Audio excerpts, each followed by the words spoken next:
You ask Tiger to solve. This deals with linear equations with one unknown. The final result is x equals 9. Let's solve it step by step.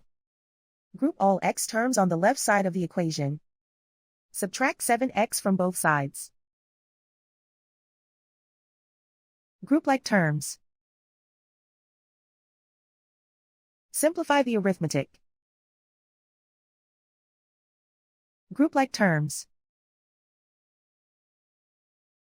Simplify the arithmetic. Group all constants on the right side of the equation. Add 86 to both sides. Simplify the arithmetic.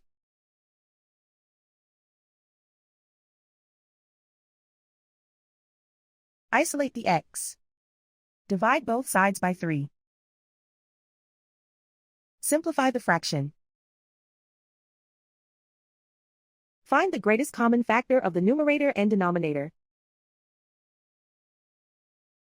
Factor out and cancel the greatest common factor.